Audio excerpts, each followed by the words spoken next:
guys, welcome back to my channel. This is more of an awkward one because I am on my cell phone for this one and the cat's playing with the blinds. I'm on my cell phone for this one because I'm not quite ready to release my latest vlog yet because I'm simply not done with the book and I'm reading. I'm still reading episode 13 and I'm not ready to release it yet. And I think probably the best thing for me to do is to put in another video for right now and then and then continue with this vlog. I haven't done this kind of video before. I've decided to do a flip through of my current reading journal, which I have had since 2023. And I'm still using it in 2024 because my goal in 2023 was 25 books and I barely met it. I have actually met my goal this year, but there's still 2 months left of the year, 2.5. So we'll see how many books I actually get to this year and how big my goal is for next year. Anyway, I'm going to give you guys a full tour of my reading journal and how it's changed since 2023 to 2024. It was very much simplified by 2024. Let's get started. So this is my current reading journal. It is from Notebook Therapy. I forget the name of this one. It is, the Suki Nara edition with the fawn on the front. I made this back in 2023 when I started a reading journal. So here is my cover, not really cover page, this is my nameplate page. And I added a butterfly, just to add to it. But I'm gonna try and make this quick and just kind of roll through it. Sorry if this feels rushed, it kind of is. So here's my cover page for 2023. I went a little wild with this, kind of wanted the scrapbooky feel. And you'll see why I didn't continue with this specific journal. Well, this specific way of journaling, it just became exhausting after a while. But this is, a book a day keeps reality away. But this is how I started my reading journal. I had reading goals where I did meet this goal. I did not meet this one. I don't think I read 10 nonfiction books last year. This was my bingo. Did I get a bingo? Yeah, I got a bingo. Ooh, I just moved this. But I got a bingo here, which became a movie about Christianity, a self-help, historical nonfiction, and a new release. I love how that was my bingo.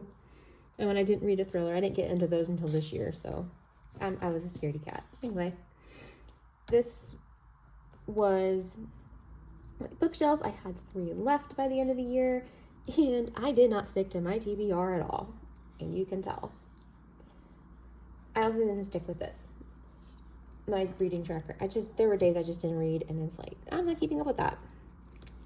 So I started with monthlies, and you'll see why I do not continue with this, but I like these cover pages. The issue is, when I got to actual review pages, they look like this. It's either too much space or not enough, because if I could stop bumping into please excuse my stand in the shot. Again, this is very rushed.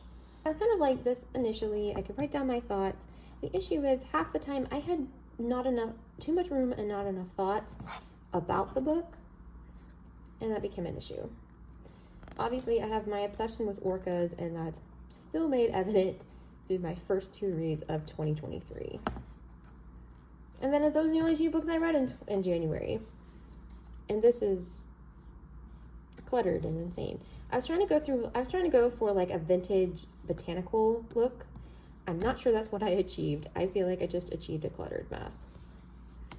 February, I stuck with some romances, even though my mom is originally from Scotland, so anything that has something to do with Scotland, I'm really into. This book I was not. It was cheesy. It was bad. It got a star and a half. Like, it didn't even deserve that. There were some parts of it I just didn't care for. They were cheesy or they were just bad.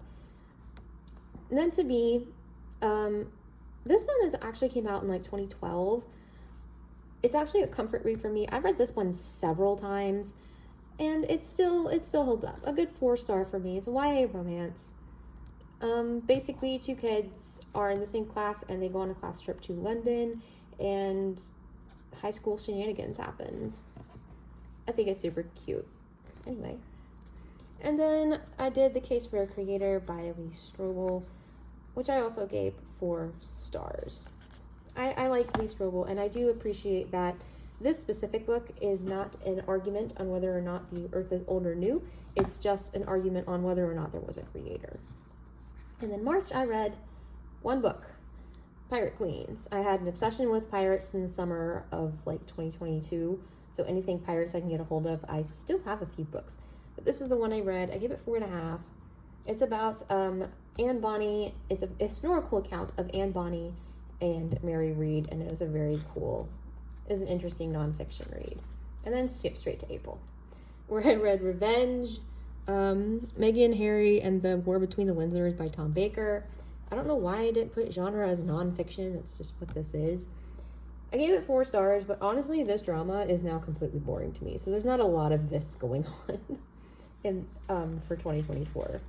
I did like this read, though. It's interesting. But I'm sure a lot of people who are Meghan fans will be like, oh my god, it's so biased. Well, yeah, it is. I'll give you that.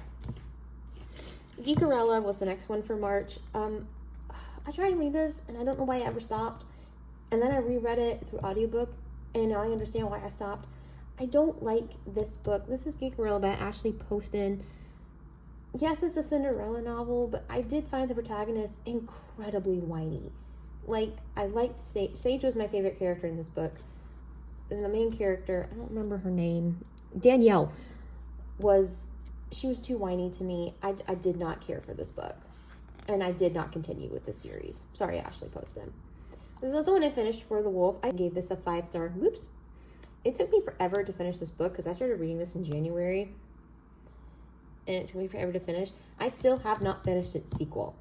I don't know why, but I have not finished its sequel. I'm still halfway through it.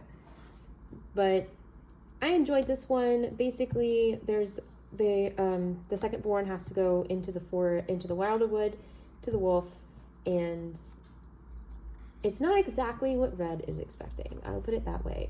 I kind of have it. It's kind of like a Red Riding Hood meets Beauty and the Beast, and with some religious tension. It's really interesting. It's a really good read. And then I read Long Live the Pumpkin Queen. Probably the wrong time to read this book, but it's my first Libby audiobook checkout. I gave it 2 stars because it read too much like a fan fiction, and you can make a drinking game out of how many times she says chest, throat, tears. I didn't care for this. It felt like a fan fiction, and the ending just was anticlimactic. Please don't read too much into this if you haven't read it, because it has a massive spoiler in it. May, I read The Secret Life of Bees, which was recommended to me by my best friend. Highly recommend this read, and I started my Twilight reread, which I did not finish until last week. I think I actually started my Twilight reread because I reread this to prepare myself for this, and I did not finish it. I gave it a 0.5 star. Midnight Sun, if you are a Twihard, I am so sorry. I don't like this book. It's so boring. It's just boring. I'm trying to make this quick. And then I read Orca. I have a physical copy of this book now, and this is my absolute favorite quote from this book. Do young orcas fear silence the way children fear the dark? I don't know. That just caught me. I don't even know where it's at, but I remember having to go back to this multiple times and be like, oh my god, chills. June was a mediocre month for me in 2023. It was full of 3 stars, 2 stars. This book, I don't even know why this is a book. This is so bad. There's a question mark next to romance because it's just oh, I'm my best friend's fiance's mistress. This is not a good book. Everyone sucks in this book. And then Love Hypothesis got a 2-star from me. Sorry, Allie Hazelwood girls. I am not reading another one of her books. And then we have July, which was The Hobbit. I very much enjoyed these books. I listened to the audiobook, actually, read by none other than Andy Serkis, and that's kind of how I listened to these books since then, is through Andy Serkis. And then Harry Potter. Honestly, I'm gonna, I feel like I need to skip through these, but I read Diary of Anne Frank in August. In September, I read Highly Suspicious and Unfairly Cute, and did not write reviews on either this or The Fellowship of the Ring, because trying to set these little review pages up the way I did became exhausting, and I didn't have the energy to fill these out. Then I had my spooky seasons, and I only finished one book in October that was on my TBR, and that was Legend of Sleepy Hollow. It's actually the only book I finished in October of 2023. And then November, nada.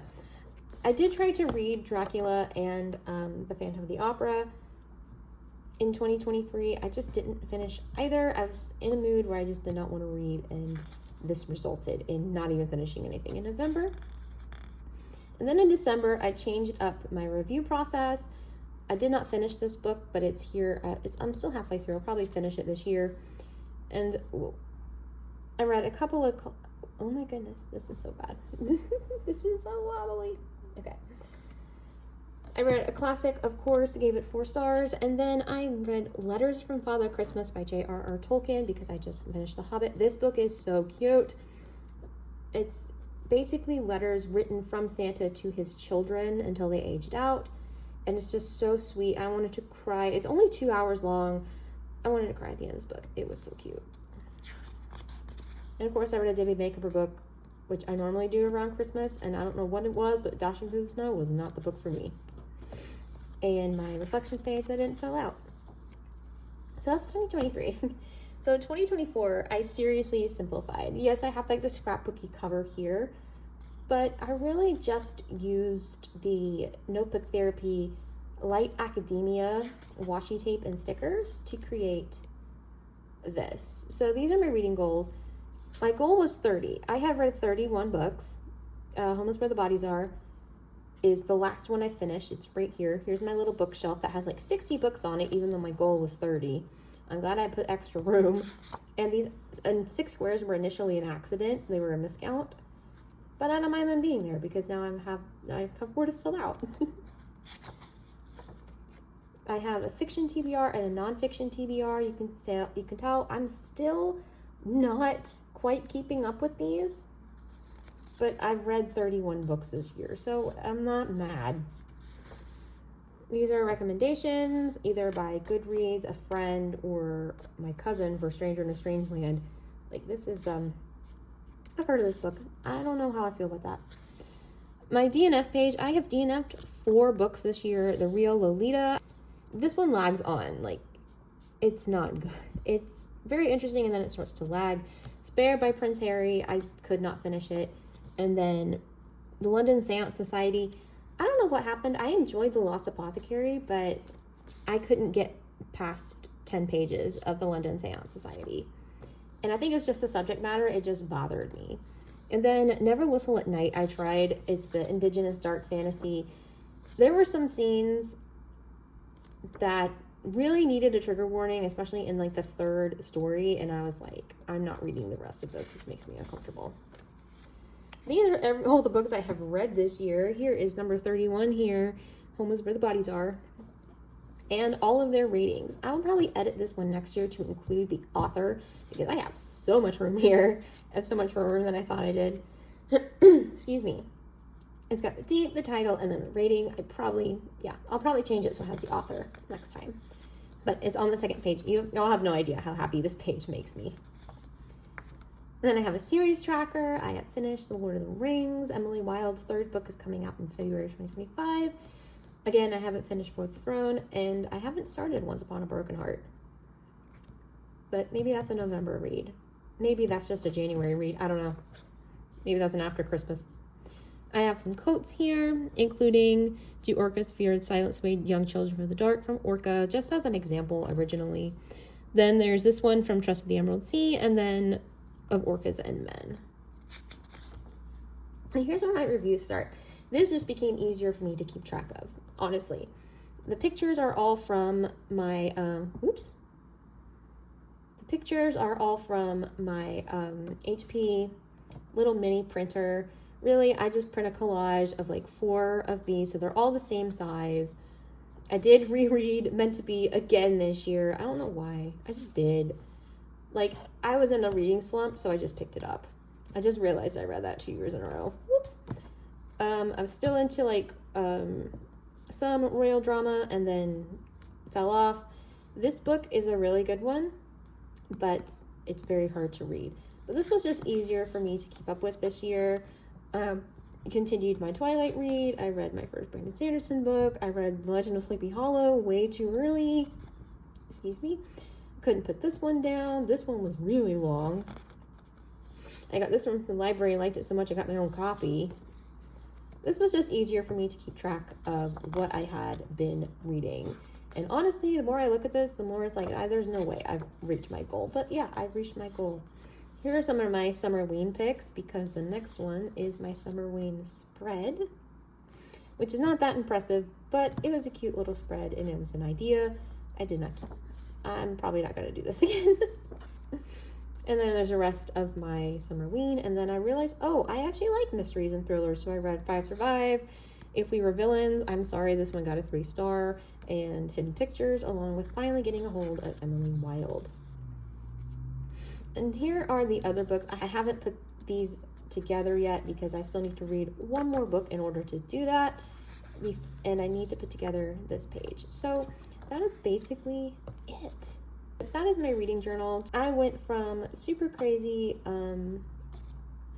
scrapbooky to just something a little simpler, just to keep me sane. So that is my reading journal. And it doesn't have to be crazy. It still has that scrapbooky, light academia feel for me without being too complicated to set up and easier for me to fill out. And that is that. Sorry, I keep hitting the stand my phone is on. So that is my reading journal. That is going to be it for me today, guys. I'm sorry if I'm look a little disheveled. I just got off work and I am living in my husband's hoodies right now, because it got cold over this week, and so I'm just kind of living in Zach's hoodie because it's cozy and it's warm. Anyway, I will post my vlog next week. So sorry for the wait on that vlog, but I just don't feel right releasing it or ending it at this point because I'm halfway through the book. I'm halfway through episode 13, pretty much at this point. So how do you guys like your reading journals? And do you keep a reading journal? How do you keep yours, and how do you keep your books organized? Let me know in the comments below. I hope all of you have a great weekend, and I will see you next week. Bye, guys.